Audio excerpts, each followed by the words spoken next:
The room was quiet when Camilla saw the line that changed everything.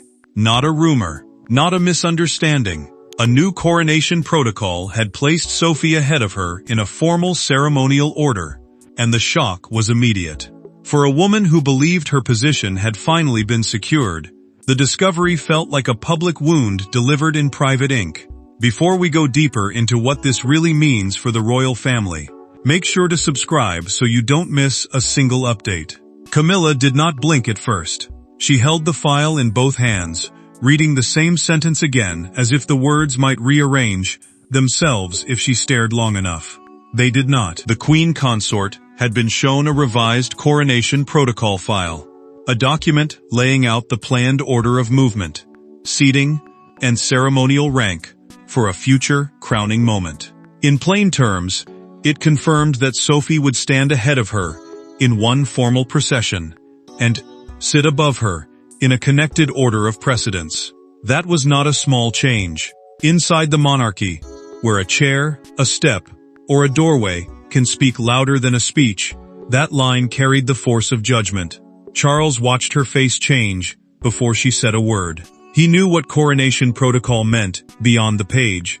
It was the rulebook for who entered first, who stood closest, and whose role appeared most trusted when the crown performed itself before the world. Camilla had fought too long to become central, visible, and protected beside the king. Now Sophie's name sat where Camilla believed her own position should have been untouchable. The trusted confidant was not in the room, yet she filled it completely. Her absence made the humiliation worse, because there was no one to confront, no voice to challenge, no explanation that could soften the blow. Camilla tightened her fingers around the folder. The edge bent slightly under the pressure, and Charles saw it. The king moved as if to speak, then stopped, because any rushed comfort would sound like guilt. A senior courtier stepped forward and confirmed quietly that the order was not an error. The file had passed through private approval channels, meaning someone had reviewed it, accepted it, and allowed it to reach Camilla only after the decision had already hardened. That confirmation cut deeper than the line itself. It told her this was not confusion. It was preparation. Camilla finally looked up, and her shock had turned into something colder. She understood that Sophie had not simply risen by accident. The palace had moved her upward before Camilla had even been warned that a change was coming. Charles admitted the protocol had been under review, but insisted he had not known how far it had gone. The answer did not save him. It only opened the wound wider. And as Camilla lowered the page, the real question was no longer why Sophie had risen. It was who had allowed Camilla to fall. Camilla and Sophie had stood beside the same throne, smiled through the same ceremonies, and served the same institution. But behind palace doors, their places were never equal in the eyes of those who measured loyalty differently. One carried the title closest to Charles. The other carried the confidence of those who believed the monarchy needed steadiness more than symbolism. Camilla felt the meaning before anyone explained it. Queen consort meant the monarch's wife, expected to stand nearest to the king in public life. And for Camilla, that closeness had always been more than ceremony. It was protection. It was proof. Every entrance beside Charles told the world she belonged there. Every chair near him reminded the household that her authority lived through visibility, access, and acceptance she had spent years trying to secure. So when Sophie's name moved ahead of hers, Camilla did not see a tidy rule change. She saw the palace measuring her value and finding it conditional. Sophie carried a different kind of power. Duchess of Edinburgh meant she held the title connected to Edward's royal household. But inside the palace, Sophie was valued less for rank and more for restraint. She had stayed calm when tempers rose. She had served without demanding applause. She had become the trusted confidants people turned to when the family needed quiet control instead of noise. Yet the new placement did not make her triumphant. It made her uneasy. Sophie understood that every step forward for her would feel like a step taken from Camilla, and that elevation can become a burden sharper than insult. Charles stood between them, and the pressure showed. The king wanted to defend Camilla because her humiliation was personal, and he knew how much she depended on signs of security. But he also understood why the palace had leaned toward Sophie. Ceremonial precedence means the official order in which royal figures appear, sit, or move during formal events. And precedence is never just about politeness. It tells viewers who carries trust. It tells officials who represent stability. It tells the family who can steady the room when emotion threatens to break through. A private aide revealed the fracture in a documented household account after the protocol meeting. The aide made one point impossible to ignore. The dispute had not begun with the coronation file. It began months earlier. In a moment, officials spoke about carefully. Camilla heard that detail and went still. Sophie's rise had a history. Charles knew it too. To understand why Sophie's name rose above Camilla's, the palace had to return to the ceremony that quietly became the point of no return. Every palace crisis has a moment that looks small at first. A pause. A glance. A gesture that no one outside the room fully understands. For Camilla, that moment came during the Edinburgh memorial service, when Sophie stepped forward after a seating confusion and calmly redirected the order, while Camilla stood frozen, watching the room obey another woman's command. Camilla remembered the silence before anything else. The Edinburgh memorial service was a formal royal remembrance event, a ceremony where seating, movement, and timing were carefully planned, so visiting where dignitaries and family members appeared in the correct order. That mattered, because a mistake in such a setting did not feel like a mistake. It felt like weakness. It suggested that someone had lost control of the room. Sophie saw the confusion first. She noticed two dignitaries placed out of sequence, then watched aides hesitate at the worst possible moment. The trusted confidant stepped forward softly, gave one clear instruction, and the entire line adjusted around her. Sophie did not make a performance of it. She did not raise her voice, did not look toward Camilla, and did not claim authority with a grand gesture. Yet her calm landed harder than any command. A ceremonial order means the planned sequence in which people enter, sit, stand, or move during royal events. And in that world, order is power. Camilla understood that instantly. She saw the aides move when Sophie spoke. She saw the tension disappear before Charles entered. The queen consort felt the sting because she knew everyone else had seen it too. Charles arrived moments later and found the room restored. The king was told privately that Sophie had prevented embarrassment, and he accepted the praise with the relief of a man who knew one public mistake could become a headline. Camilla heard the compliments afterward and felt them like small cuts. Sophie had saved the service, yes, but the rescue had exposed something dangerous. It showed that when pressure rose, the palace trusted Sophie's steadiness more than Camilla's presence. That difference mattered because trust inside the monarchy often becomes placement outside it. A private notation appeared after the service in a documented ceremonial review file. The note stated that Sophie should receive senior stabilizing placement in future coronation-related protocol, meaning she should be positioned where her calm could protect the flow of major royal events. Camilla learned later that the Edinburgh incident had become evidence, not memory. Sophie's quiet intervention had been written into the machinery of the palace. The trusted confidant had not asked for power, but the system had marked her as someone who could carry it. Camilla felt her hurt harden when that truth reached her. The moment she once dismissed as overreach had become the foundation of Sophie's rise. Charles could not erase the notation. Sophie could not pretend it meant nothing. By the time Camilla understood that one quiet service had rewritten her standing, silence was no longer possible. Camilla did not raise her voice at first. That made the moment worse. She entered the private sitting room with the protocol file pressed against her side, closed the door, and asked Charles one question that seemed to drain the air from the walls. When did you know? In that pause, the monarchy's most polished marriage suddenly looked painfully human. Camilla stood still, while the silence stretched between them. The private sitting room mattered, because it removed every shield the palace usually provided. No aides, no courtiers, no careful wording prepared by someone else. Only the queen consort, the king, and a file that had turned ceremony into accusation. A protocol file means an official set of instructions for how royal figures are placed, seated, and moved during major events. To the outside world, it can look like order. Inside the palace, it can decide who appears trusted, who appears central, and who appears quietly reduced. Charles knew the file was real before she placed it on the table. He did not reach for it quickly, and Camilla noticed. That hesitation told her more than any confession could. She had read the revised wording twice, and each reading made the wound sharper. Sophie would stand ahead of her in the formal ceremonial sequence.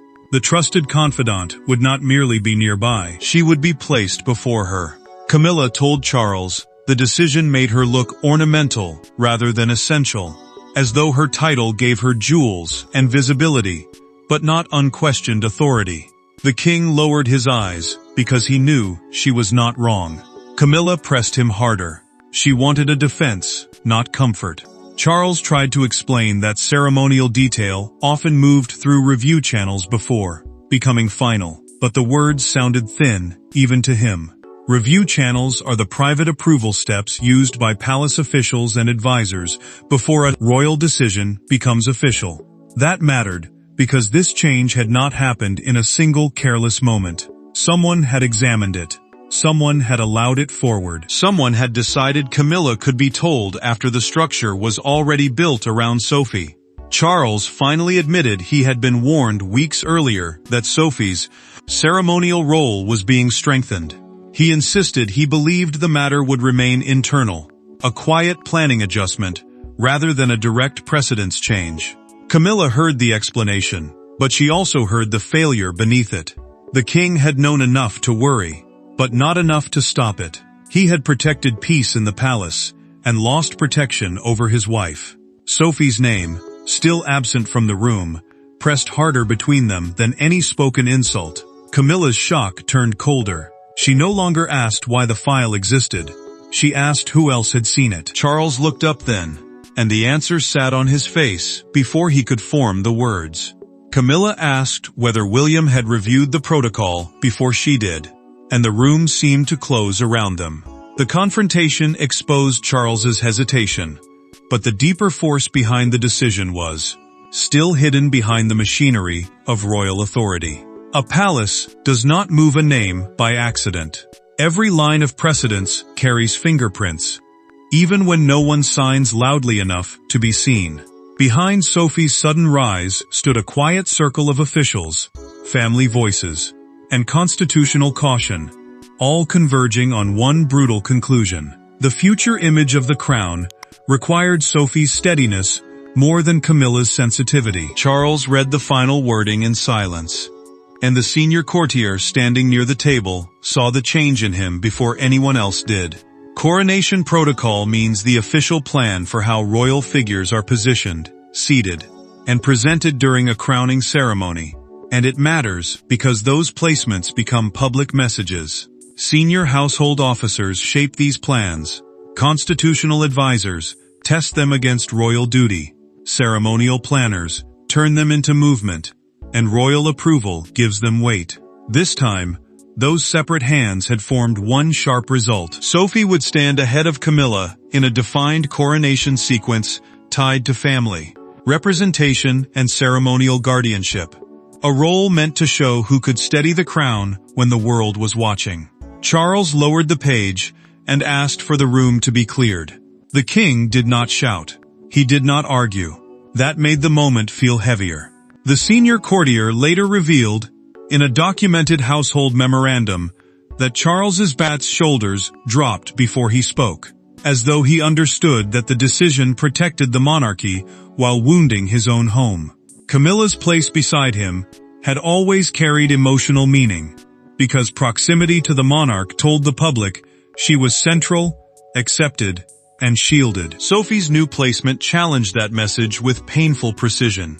Sophie received the news in a separate briefing, and her first reaction was not pride.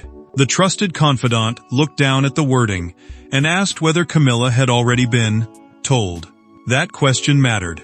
It showed Sophie understood the human cost beneath the institutional language. She knew the queen consort would not see the order as duty. She would see it as betrayal. Sophie had built her reputation through calm service. But now that calm had become a weapon the palace was placing in front of another woman's dignity. William's office had been consulted on continuity optics, a phrase used inside the palace to mean how decisions would appear to the public over time. The prince favored discipline, calm, and trust, because the future king believed the next chapter of monarchy could not afford emotional disorder at major ceremonies. William did not need to speak loudly to influence the room. His preference gave the decision a future-facing force that Charles could not easily dismiss. Camilla later saw the phrase that hurt most: reliable ceremonial continuity. The words praised Sophie, but they sounded like a judgment on her. Charles understood why the line devastated her, and Sophie understood why the praise felt poisoned. And the moment protocol stopped being paper, everyone inside the palace began reacting as though the floor had shifted beneath them. Sophie did not enter the room like a victor. She entered like someone carrying a burden she had never asked for. Camilla sat by the window, composed but wounded, as the Duchess closed the door behind her. No aides, no courtiers, no Charles. Only two women separated by one line of protocol and years of unspoken tension. Sophie kept her voice low, because she knew one wrong word could turn pain into war. This private room mattered, because it stripped away the palace machinery that had protected everyone from the truth. Protocol, in plain terms, means the official order that decides who walks first, who sits where, and who appears closest to royal authority during major ceremonies. That order mattered, because it did not only arrange bodies in a room, it arranged meaning. It told the public who looked trusted. It told the family who had been chosen to carry weight. Camilla understood that, and the queen consort hated that Sophie understood it too.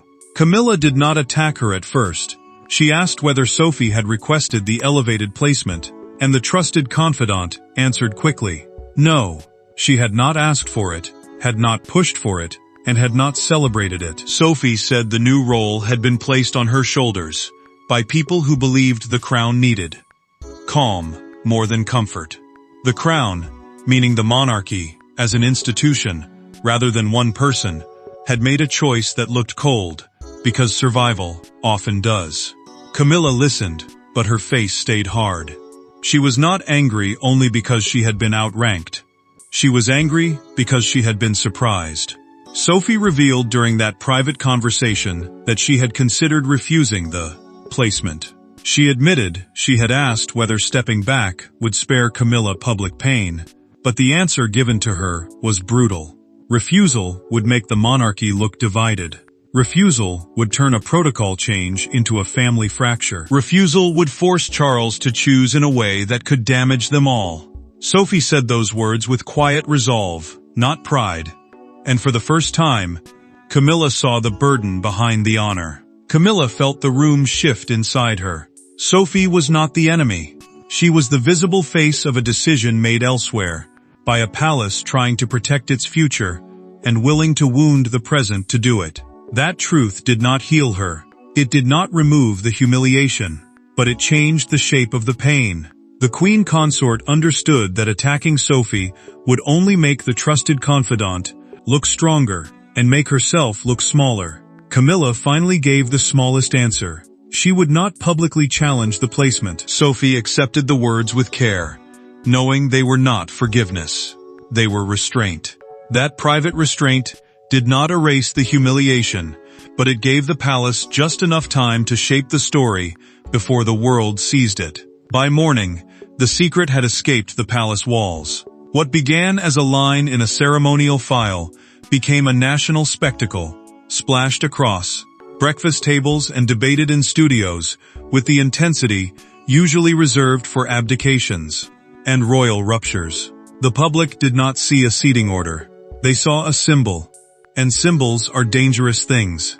Camilla watched the coverage without touching her tea. The front page of a major London newspaper had reduced the crisis to 2 dark silhouettes and 3 words: Sophie steps ahead.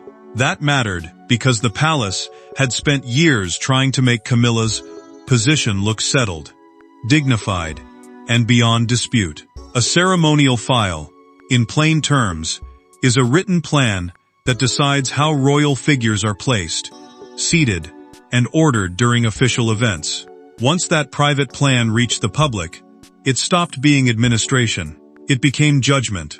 Every commentator who repeated Sophie's name beside Camilla's made the wound feel fresh again. Sophie heard the headlines with a discomfort she could not hide. The trusted confidant knew praise could become cruel when it rose from another woman's embarrassment. Broadcasters framed the story as a battle between title and trust, asking whether service had quietly outranked marriage in the modern monarchy. That question mattered because Camilla's strength depended on being seen as essential beside Charles, while Sophie's new strength came from being seen as steady without demanding the center. One woman had the title, the other had the moment. The contrast was too sharp for the public to ignore. Charles understood the danger before the palace statement was even drafted. The king knew that public language had to calm the storm without denying the file, because denying what people could already see would make the crown look weak. The crown means the monarchy as an institution, not just the person wearing it, and its survival depends on appearing united, even when private wounds are obvious. Palace officials released a careful statement praising family unity and ceremonial continuity. But the wording confirmed what Camilla feared most.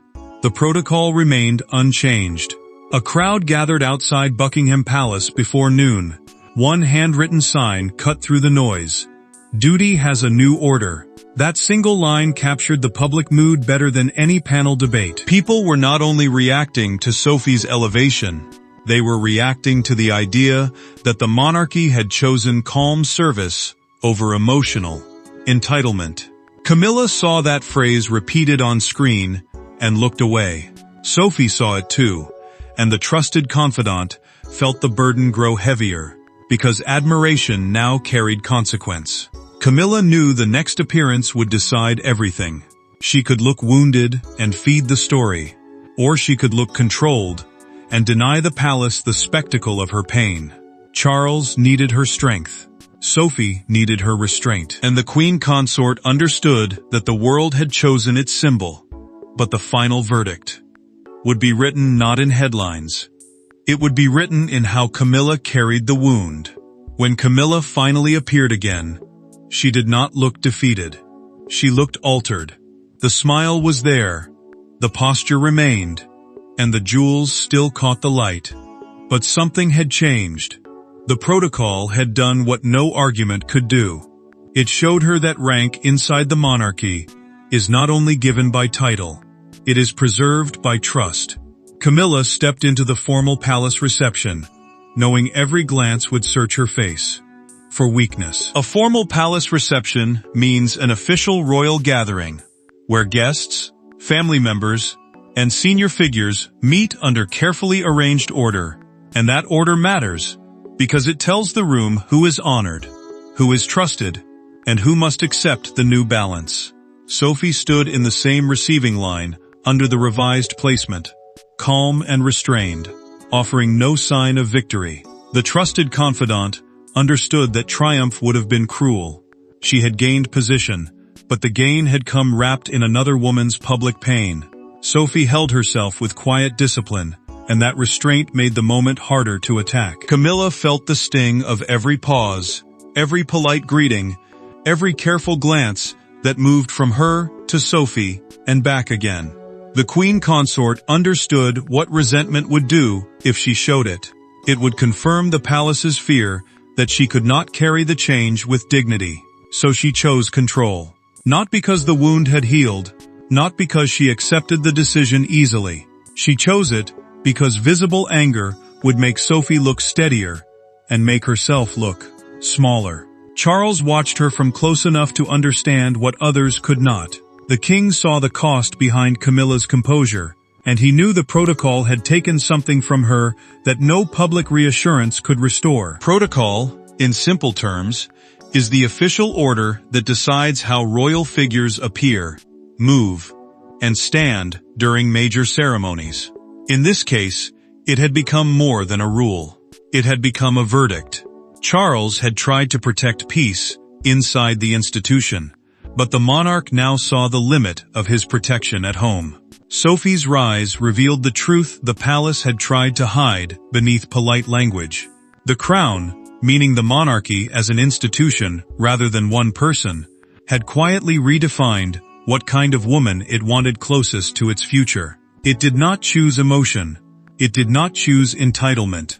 It chose steadiness. Sophie became the symbol of calm service when survival was at stake, even though that choice disturbed the emotional balance of the family around her. The trusted confidant had not chased power, but power had found her, because the palace believed she could carry it without breaking the room. Camilla remained standing beside the crown, but she no longer believed her place was untouchable. The moment did not destroy her. It stripped away the illusion that title alone could protect her from judgment. It showed Charles the painful limits of loyalty, Sophie the burden of trust, and the monarchy the cost of choosing stability over sentiment. In the end, Camilla remained beside the crown, but Sophie's place ahead of her revealed who the palace believed could carry its weight when ceremony became destiny. Thanks for watching. Please don't forget to like and subscribe, and we will see you in next one.